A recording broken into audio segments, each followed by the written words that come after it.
So sorry, you guys. We had one small little glitch. Yeah, my mic quit working. No, I know there were realtors out there that said, what was the problem with that? But that's not funny. No. So we're going to talk about managing price reductions with your clients. Yeah, absolutely. Okay. And David got this content together over the weekend, and some of you might know this, but David was on call this past weekend, so he was sitting in front of his computer and working away. And absolutely. All weekend long, hard. There you I go. did not watch the Stampeders crush the Argos at all. Okay, we know you're lying. I know. Yeah. Go Stamps.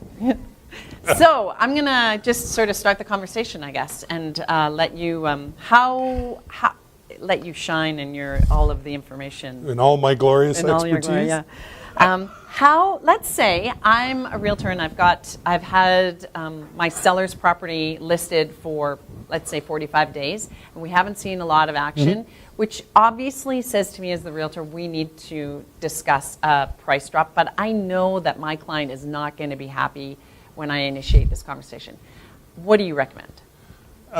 First, hopefully you can start right all the way back at the listing process and begin that management of expectation of what the current market is. We're obviously trending down right now.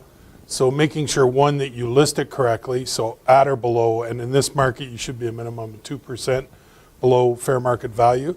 So as the trend line comes down, you're still below it. So you're not having to do, and it's never a price talk, it's a market adjustment or a pricing adjustment, because they can go either way. It's the discussion you have with your client at the time. And it's critical during your whole process that you have regular meetings with your client, whether they be on phone calls. I used to set, and lots of realtors do, minimum of once a week, just touching base, 15-minute phone call. You've got it locked in, time blocked into your schedule. You've worked that out with your client. And you have a quick discussion. We've had X showings. Here's the feedback we've had. Here's what I'm seeing. Here's the ones that have sold. Here's the new competition on the market. What you need to, especially in a challenging market, make sure that you're communicating well so your client really knows you're keeping your eye on the ball. You're always thinking about them and doing everything you can to make it happen. If there's a lack of communication, there's a real perception, one, you don't care and you're just hoping someone will phone for a showing. Yeah. And even managing when you go a week or two without a showing. What does that mean? Talk about what's gone in the market. If you've watched CR Live, you've got some great info. You can use the piece we just sent out that we talked about in the start. Those things. And then when you have to do the market adjustment, they've already heard you for the last 6-7 weeks talking about what's going on, and now we've come down to there. And you're ready to go, and you have to have the meeting. Yeah. Otherwise, it's not going to sell, and you're doing your client a real injustice if you don't tell them and confront the brutal facts. It is what it is. They hear it on the news. If you're not telling them, they're wondering why. And it's one of the hardest conversations to have, but you have to be able to have it. Okay, so as an example, I'm thinking, I've heard realtors say that this is how they set the expectation with their clients. So today we're listing the house, and we're going to list it at this dollar amount. We are going to watch how many showings and how much interest we have on the property in the next 2 weeks. Absolutely. If we haven't seen an offer in the next 2 weeks, know that we will be meeting to discuss possibly a price adjustment, or if we're getting feedback that it's because the master bedroom is a coral color, maybe we just need to throw a coat of paint on there. But know that if we don't have so this is setting the expectation, right? So if we haven't got an offer in 2 weeks, we'll be talking. Yeah, and it's about educating them and establishing that process. But also quite often, and in a tough market like this, as realtors, we will often take an overpriced listing. Because we want to have a listing, we need to get people moving through, we want to be able to be busy. No. Do we want to? Okay, no, so this is a good no. question. Do we want to take a listing where the seller insists that it needs to be at a certain price and we know that it's overpriced? Why don't we want that listing? Well, one, I look at all the costs I have to do. So I'm paying for a measurement, probably professional photography, got to get a sign up, I'm going to spend time going back and forth. the work they have to do to get the home ready, and I'm setting them up for disappointment. So you have to be quite clear that if you do decide to do that, and you've done everything you can, put buyer's eyes on them. The other, when someone comes, they're going to see the same data we are. If you were buying this house, would you overpay by $30,000? Right. And they go, but we really want that. So if you absolutely have to and you want to take it, my recommendation is pre-sign your price change at There the you go. day you do Yeah. your listing, and say, you know what, I understand, and it's going to, you're agreeing with everything I'm saying and you understand, but you're going, yeah, but. So if you want to get the listing and they'll pre-sign to where you need to be within 2 weeks, you're usually not harmed, because you can even have the conversation with realtors that have shown it, or how come you had a price drop so quick? You can say, we looked at it and we let the market educate us even further. We made our best effort and we said, no, we need to do a marketing adjustment because we need to be more aggressive to get our house sold. Our clients really want their property sold. At this point, and chatting with your clients, you can always say, I can't say yes to an offer I never receive, but I can always say no to a poor offer, but every offer is worth working. Yes. And so it doesn't matter where it starts, only matters where it ends up. And they understand that. And if you preset it and you have it, but if you don't pre-sign it and you just get that verbal commitment, oh yeah, we'll drop our price in 2 weeks. 2 weeks becomes 4, becomes 6. And you've lost your best 30 days, which is Yeah. the first 30. You will constantly be chasing. And now, and use the data, like we have the information in our listing In the listing consultations, presentation? Yeah. explaining proper pricing and how you will get. Have your data, have your MLS sheets to show, here's the ones that sold under 30 days. 0 price drops, 98, 99, Oh, but my house 97 is and a way half. nicer than that house. It has a lot more upgrades than that house that sold in 10 days. But we're adjusting for that. And we talk about all those things, or if you absolutely have to, you know what, why don't we go out and look at what your competition is that you're saying you're so much better as. That's a really good idea. And you can go out one day, go see 5 or 6 of their most direct comparables that are already on the market that may, and try to include a couple maybe that are sitting at 60 and 90 days that they think they are better of, and they Yeah. will get their eyes opened and can be more reasonable. So you try and get that price adjustment even before you list it. When you can't, then you've got to start to move forward. But as a realtor, it's okay to say, I'm sorry, I cannot take this listing because you're not prepared to list the property at Oh, fair absolutely. market value, right? Because you guys have to start thinking as business owners, if you're not already, you do not want to take on a project, a listing of a house where the sellers are not realistic. That means that you're investing money into the possible project of someone else that you may not see a return on. Well, if you've got $50,000, are you going to put it into an investment that you know you're not going to get a return on? Why would you want to put $2,000 into the listing of a property when the chances of it selling because your sellers are not realistic? Why would you want to do that as your own business owner? Absolutely. And I talk about that in our contracts class and saying, you have to understand, you are a party to the contract as much as the person selling. It has to be a saleable listing, or you're just setting up them for failure and yourself. And think about the lost referrals, how they may badmouth you. But when you get it priced correctly and sell, only good things happen. Yeah. But you talk to them, and easy thing to say is, I would rather have you upset at me today because I've told you the truth than in 90 days when your house hasn't sold.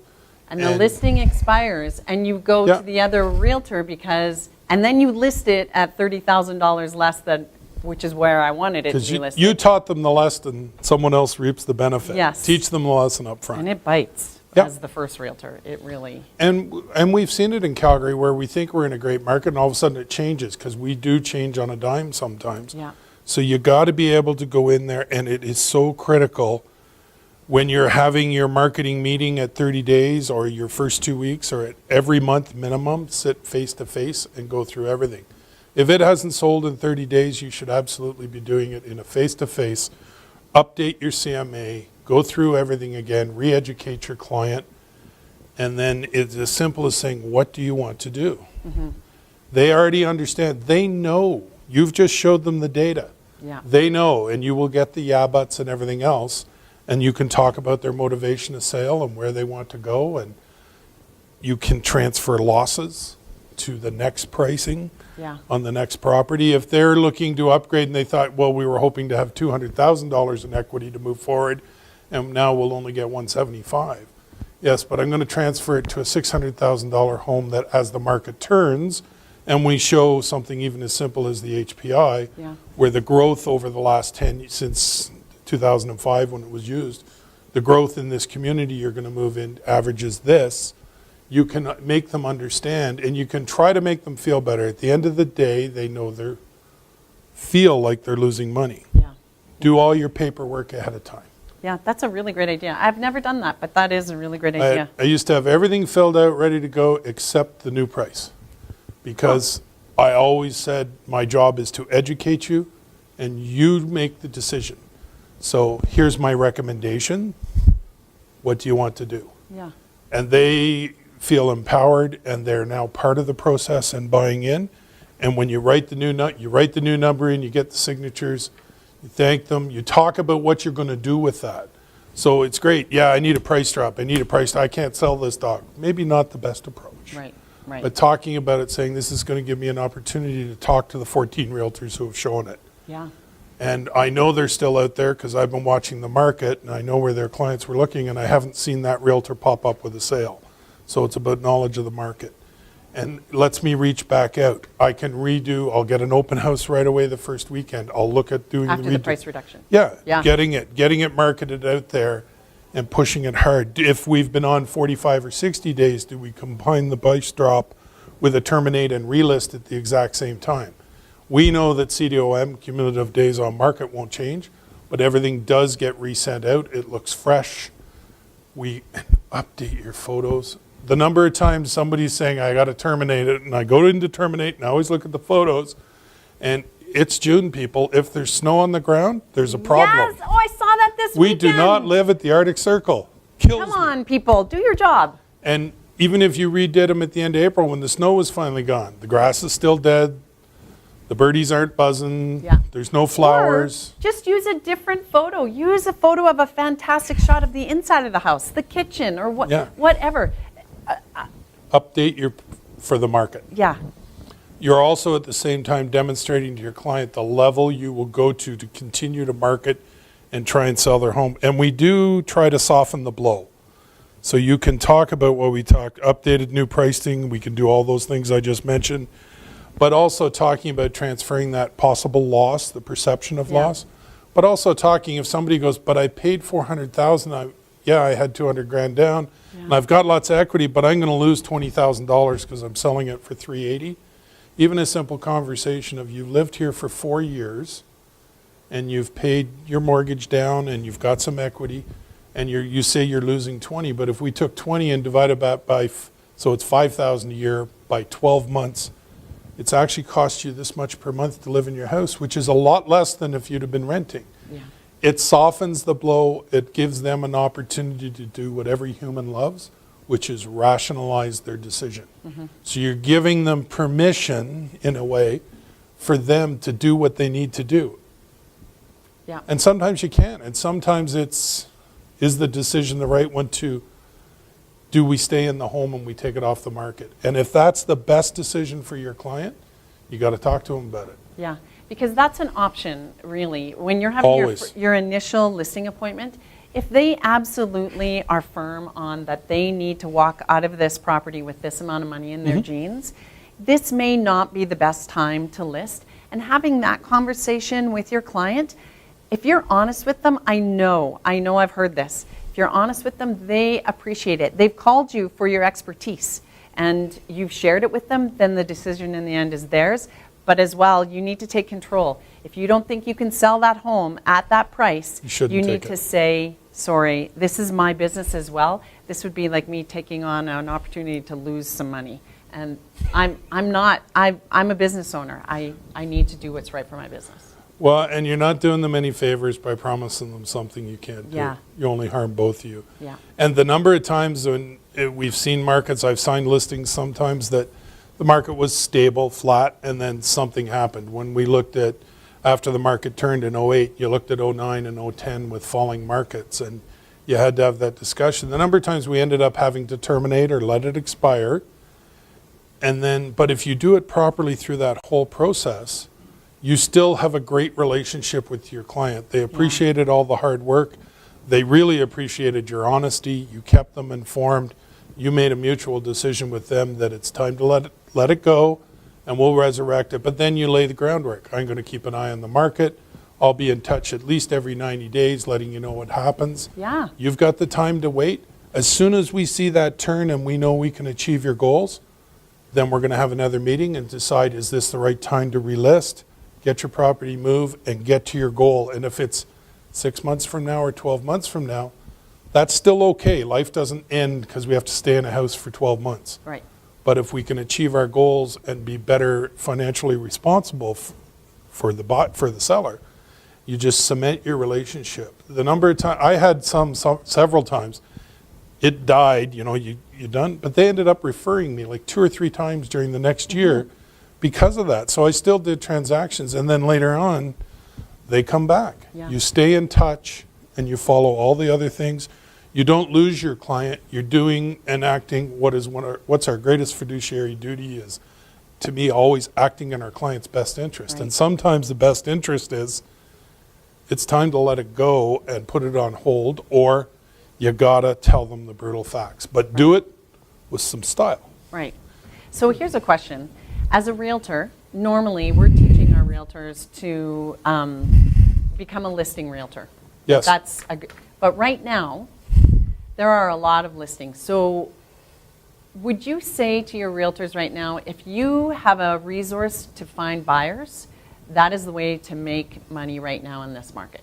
I'd tell them both. Yeah. Because if I take a listing on and I price it accurately for the market, get it ready, market it properly, I know it will sell because I'm at the right price. So take your listings, but just don't do the wrong thing and overprice, not set it up, take lousy photos, don't provide the service. Then it's a cash cow out of your pocket to all the other companies you're spending money with. You're not going to make anything. And working with buyers, absolutely. Is it a buyer's market? Is it a great time to reinforce that we can shop and we are going to look for those ones that are priced accurately, priced below market, the ones that we can sense the person's in trouble. We looked at the history. They've been on 6 months and they had one price drop after 3 months. And in the last 8 weeks, they've dropped 4 times. And I take a quick look at title. And I'm being told to wrap up because we're way over on time, but she can't turn me off. So, hey, but have that discussion about the advantages of working right now with a buyer for the buyer to move forward on what they want. Yeah. So definitely. Yeah. Okay, well, thanks for that information. Yeah. Appreciate it. Okay, so we're going to move to a video right now. You guys have a great week. We are well into summer. We've passed that first day of summer. Now our days are going to start to get shorter again. The long, cold march to winter, I call it. Drives my wife nuts. As soon as they go past the next time we see you guys will be at the Stampede 2 party. weeks. So, get lots of sleep because that's a big event. Yeah, and no meeting next week? Yeah, right. No meeting next week because it's the long weekend. And so we'll be meeting, like I said, next time will be the Stampede First party. Monday during Stampede's the next time for us, but we've got the party. Go to Realtor Roundup. Take time to enjoy your family. Yeah. And have some fun out there. Okay. Have a good week, guys. Bye.